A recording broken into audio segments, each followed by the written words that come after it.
유럽의 코로나 재확산 경보가 울렸습니다.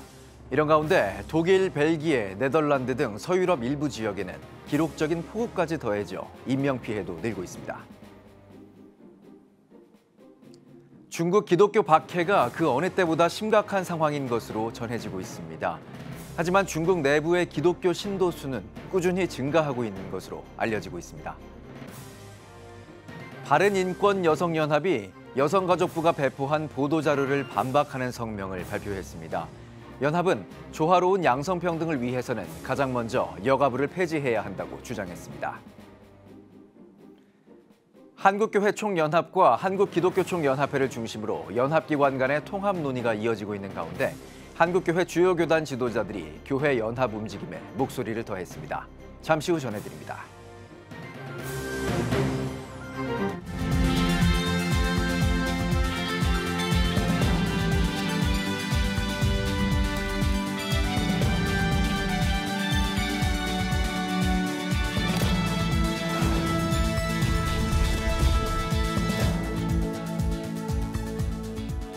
시청자 여러분 안녕하십니까? 7월 23일 CTS 뉴스입니다. 먼저 지구촌 소식부터 전해드립니다. 한때 높은 백신 접종률을 보이며 코로나 이전과 같은 여름을 보내게 될 것이라고 자신했던 유럽에 또다시 코로나 경보가 울렸습니다. 또 독일과 벨기에 등 서부 유럽에 기록적인 폭우가 내리면서 많은 인명피해가 발생했는데요. 유럽이 신음하고 있습니다. 독일 프라이부르크에서 김영환 통신원이 전해드립니다.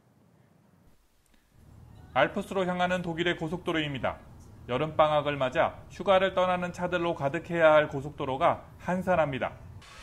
이달 초 디지털 백신 여권만 있으면 어디든 갈 수 있다던 유럽연합. 하지만 델타 변이가 확산하면서 코로나 방역에 빨간불이 들어왔습니다. 독일 연방정부는 이미 영국과 스페인 등을 위험 지역으로 분류했습니다. 코로나 재확산만이 아닙니다. 어려움은 또 있습니다. 지금 제가 서 있는 곳은 독일과 스위스의 국경 지역입니다. 이곳에서 멀지 않은 서유럽 지역에 기록적인 폭우가 내리면서 큰 인명피해가 발생했습니다. 지난 14일과 15일 내린 비로 도로 곳곳이 유실됐습니다. 급류에 휘말려 떠내려온 자동차가 나무에 걸려 있습니다. 마을 전체가 물에 잠긴 곳도 있습니다. 다리 위로 들어찬 물은 보기에도 아찔합니다. Unser Land ist wirklich erschüttert. Unser Land sieht in vielen Teilen nicht mehr so aus, wie wir unser Land kennen. 정치권과 종교계도 수해 현장을 찾았습니다.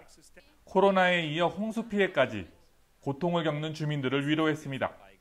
그러면서 어려움을 이겨낼 수 있도록 다 함께 기도하자고 전했습니다. Es ist erschreckend. Ich will fast sagen, die deutsche Sprache kennt kaum Worte für die Verwüstung, die angerichtet ist. Und es ist das, was ich allerdings sehen konnte, auch unglaublich beruhigend, wie die Menschen zusammenhalten, wie sie einander helfen, welche Solidarität da ist. 델타 변이 확산의 공포와 크나큰 고통을 안겨준 홍수 피해까지 유럽을 위한 기도가 필요할 때입니다. 독일 프라이부르크에서 CTS 뉴스 김영환입니다. 수많은 교회의 십자가가 철거되는 등 중국의 기독교 박해가 그 어느 때보다 심각한 것으로 전해지고 있습니다. 그럼에도 불구하고 중국의 기독교인 수는 꾸준히 늘어나고 있다고 하는데요. GNA 소식에서 전해드립니다. 지금 중국에서는 크리스천에 대한 박해가 그 어느 때보다 심각한 상황입니다. 기독교 비영리 단체인 차이나 에이드에 따르면 1960년대에 있었던 중국의 문화 대혁명 이래로 중국의 교회들이 가장 큰 반대에 부딪힌 것으로 나타났습니다. 캐나다 순교자의 소리의 그렉 머슬만과의 인터뷰에서 차이나 에이드의 설립자 밥 푸는 국영교회조차도 위기에 놓인 처지라고 말했습니다. The government-sanctioned churches, some pastors were even sentenced to 14 years, 17 years imprisonment for simply refusing to take down the cross from the rooftop of the church building. And there hundreds of thousands of church crosses were forcefully taken down, burned, destroyed, or some even totally leveled with bombs, dynamite by the Chinese Communist Party under the leadership of President Xi. 차이나 에이드는 또 중국 푸젠성 중서부에 있는 산밍시에서 일어난 교회 습격 사건을 언급했습니다. 자녀들이 보는 앞에서 부모가 끔찍한 공격을 당한 겁니다. Worst thing happened, occurred during the ruthless raid was, some of their Christian parents were being beaten up, even in front of the infant children.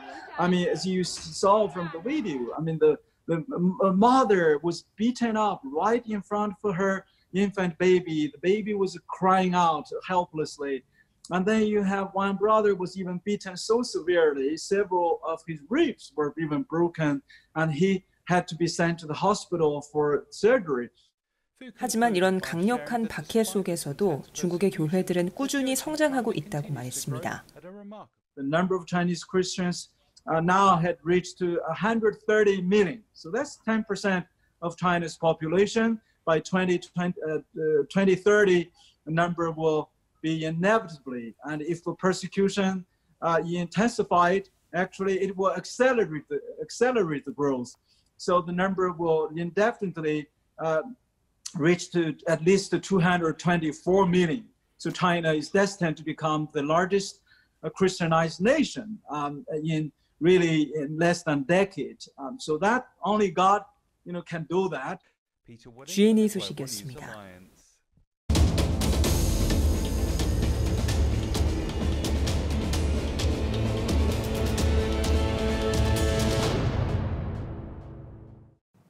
네, 기후위기의 심각성을 알리고 창조세계 보존을 위해 준비한 CTS 뉴스 특별기획보도 위기의 지구 시간입니다.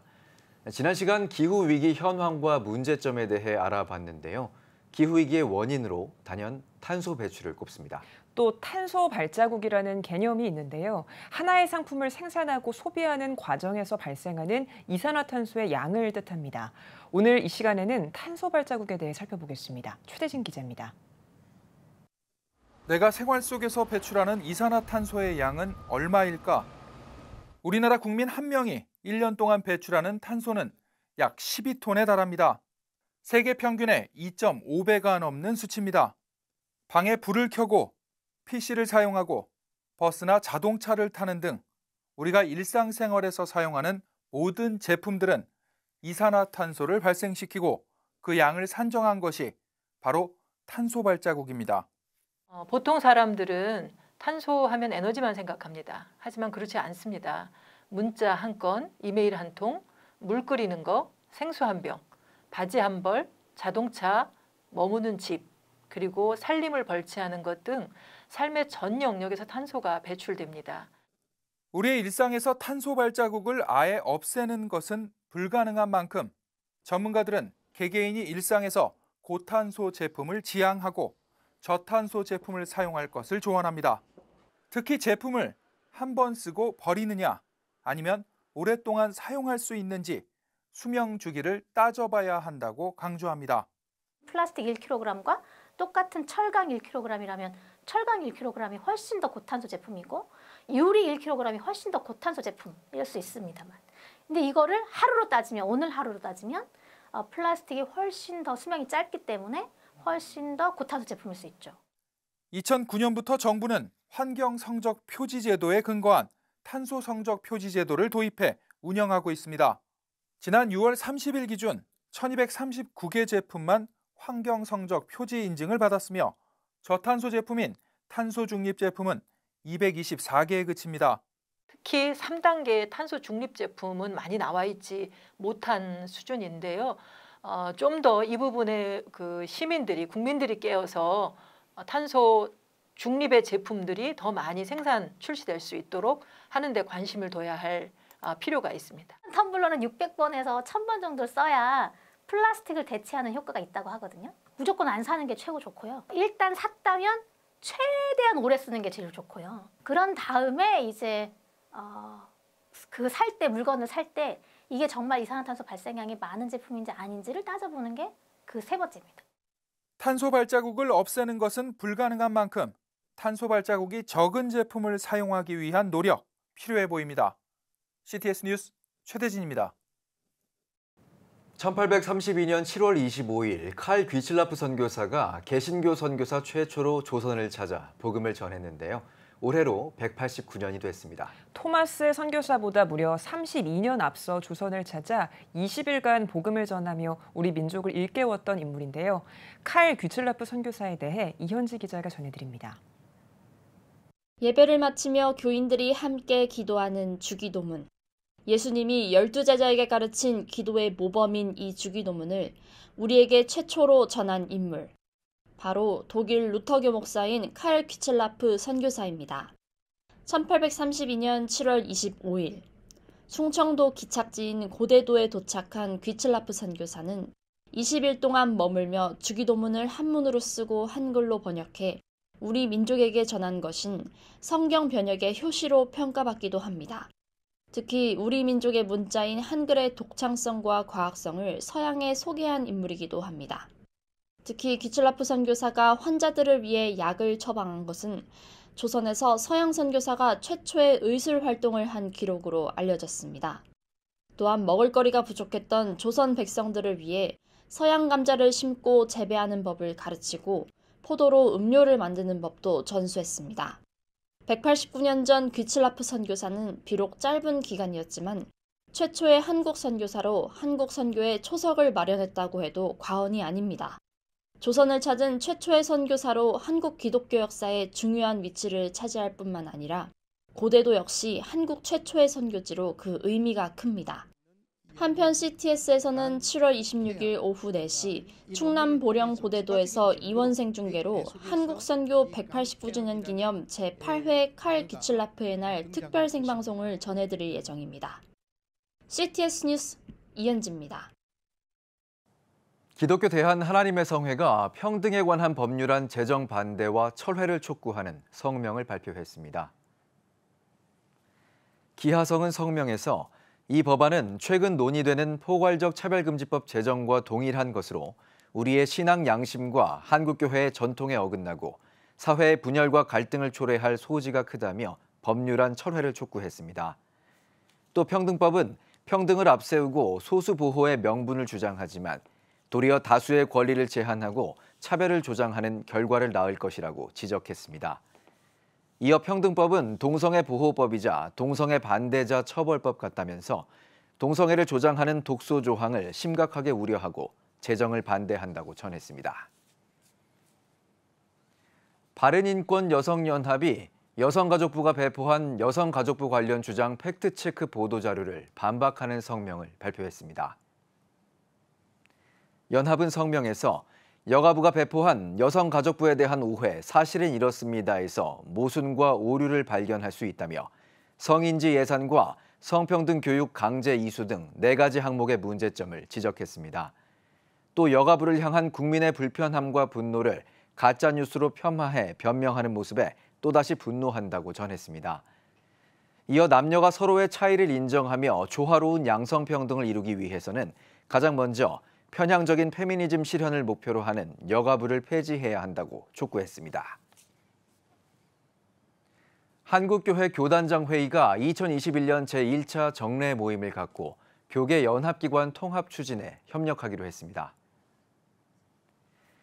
이날 모임은 현재 한국교회 총연합과 한국기독교총연합회를 중심으로 한 연합기관 간의 통합이 논의되고 있는 가운데 이를 주도하고 있는 예장합동 소강석 총회장의 초청으로 마련됐습니다.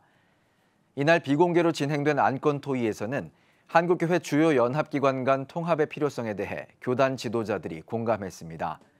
소 총회장은 연합기관 통합에 대한 최종 결정은 연합기관인 한교총에서 추진하겠지만 한국교회 연합기관 통합의 필요성에 공감해 주셔서 감사드린다며 남은 절차는 하나님께서 해주실 것이라고 확신한다고 밝혔습니다. 또한 주요 교단 지도자들은 평등법 제정에 대한 반대, 철회 입장을 분명히 하고 추후 이와 관련한 성명서를 발표하기로 했습니다. 앞서 열린 경건회는 예장고신 박영호 총회장의 인도로 예장 대신 총회장 이상재 목사의 기도, 소강석 총회장의 설교, 예장백석 장종현 총회장 축도 순으로 진행됐습니다.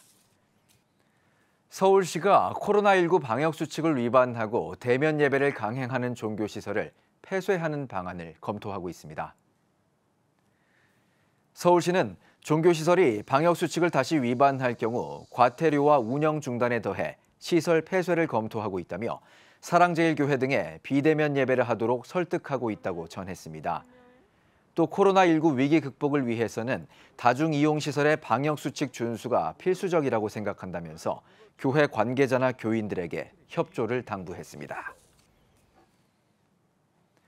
대한예수교장로회 통합총회가 제106회 총회 부총회장 후보 등록을 마무리했습니다.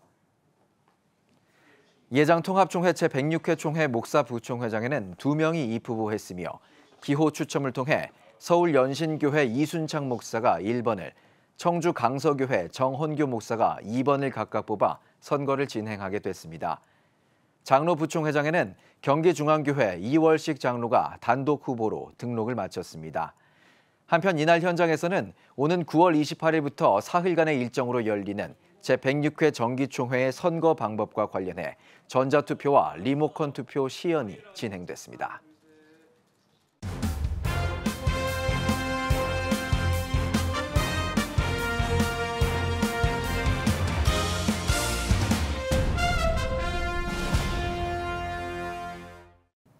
전국 각 지역별 네트워크 뉴스입니다.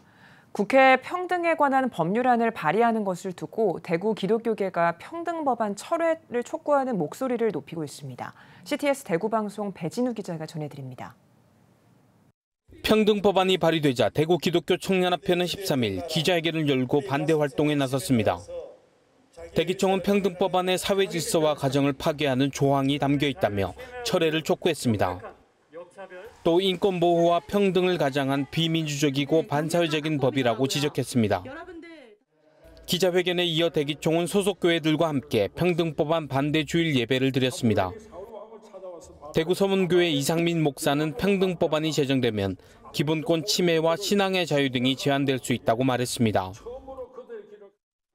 남자와 남자가 결혼을 할 수 있고 여자가 여자와 같이 결혼을 할 수 있고 교회 안에서 결혼식을 할 수 있도록 허락해야지 되고, 만약에 목사가 주례를 해주지 않고 남자와 여자가 서로 동성애를 하는 것이 잘못되었다고 말을 하면은 이 차별법을 어기기 때문에 처벌을 받게 되는 이런 무서운 법안입니다. 대구 제일교회도 평등법안 반대 전단을 성도들에게 전달하고 예배를 진행했습니다. 첫 번째, 동성애는 죄가 아니야? 성적인 취향이야 라고 말하는 것에 대해서 성경은 명확하게 말합니다. 하나님은 그것을 죄로 여기십니다. 거기서 돌아오라고 얘기를 합니다. 우리는 이것을 명심하셔야 됩니다. 두 번째, 그러다고 해서 동성애자들이 있을 때 그들을 혐오해서는 되지 않습니다. 그들도 하나님 품 안에 들어와야 하고 참된 사랑으로 돌아와야 할 대상임을 알고 그들을 위해서 기도하고. 같은 날 범호교회와 대구 남덕교회 등 교회들도 평등법안의 위험성을 알리는 설교를 전했습니다. 대구 기독교 청년합회는 평등법안이 철회될 때까지 반대 활동을 이어갈 예정입니다. CTS 뉴스 배진우입니다. 대구 동일교회가 한국 최초의 개신교 선교사 칼 귀틀라프 전시전을 열었습니다. 이번 전시전에는 189년 전 보령시 고대도를 방문한 칼 귀틀라프 선교사의 자료 20여 점이 공개됐습니다. 동일교회 오현기 목사는 이번 전시전을 시작으로 칼 귀틀라프의 한국 선교 189주년 학술 발표회 등 다채로운 기념 행사를 가질 예정이라고 밝혔습니다. 대한예수교장로회 고신총회가 부산 포도원 교회에서 70주년 제4차 콘퍼런스를 온 오프라인으로 개최했습니다. 예장 고신총회장 박영호 목사는 인사에서 목회자들이 기도하며 이 땅에 하나님의 나라가 임하길 사모하자면서 다음 세대가 기대하는 고신교회가 되자고 당부했습니다.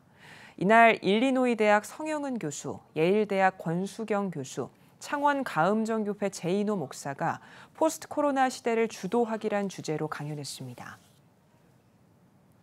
평등법 및 포괄적 차별금지법 발의 반대를 위해 대전교계 지도자 초청 긴급 대책회의가 열렸습니다.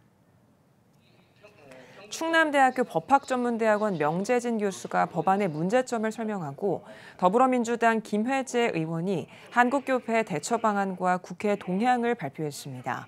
이어 대전광역시 기독교연합회와 대전성시화운동본부, 대전지역 주요 교단장과 단체장은 법안 발의를 즉각 철회할 것을 촉구하는 성명서를 발표했습니다. 기독 서예가 석촌 윤재우 선생의 작품 전시회가 유스퀘어 금호갤러리에서 진행됐습니다. 석촌 윤재우 선생은 인사말에서 이번 전시회가 많은 사람들이 살아계신 하나님을 알아가는 계기가 되길 바란다고 전했습니다. 이번 서예전에는 주기도문과 사도신경 그리고 성서문 등 윤재우 선생의 기독 서예 작품 55점이 전시됐습니다.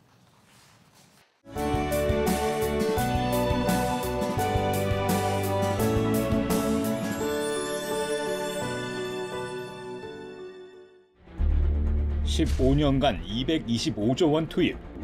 하지만 매년 하락하는 합계 출산율. 인구 절벽과 저출산, 고령화 사회라는 현실 속에서 한국 교회도 예외일 수 없습니다. 100년 전 조선의 학교를 세우며 교육 선교에 헌신한 선교사들. 복음으로 대한민국을 세우는 데 앞장서온 한국 교회가 다음 세대 선교를 위해 나아갑니다. 개혁주의 생명신학으로 새로워질 한국교회 다음 세대. CTS가 다음 세대와 가슴 뛰는 세상을 열어갑니다. 이 캠페인은 백석대학교와 함께합니다.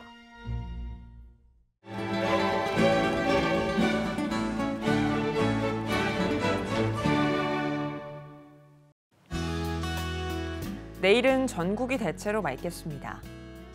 아침 최저기온은 23도에서 26도, 낮 최고기온은 27도에서 36도가 되겠습니다. 주간 날씨 예보입니다. 전국에 가끔 구름이 많겠습니다. 100만인 기도운동에 새롭게 참여하신 분들입니다.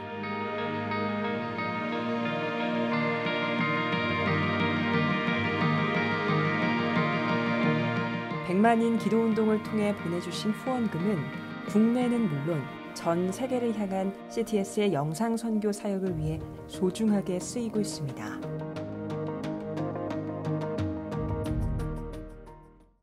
도쿄올림픽이 오늘부터 시작됩니다. 우리나라는 29개 종목 354명의 선수단을 파견했는데요. 네, 세계적인 팬데믹 상황 속에서 우리 선수들의 안전과 또 선전을 기대해 보겠습니다. CTS 뉴스 오늘 순서 여기까지입니다. 시청해주신 여러분 고맙습니다.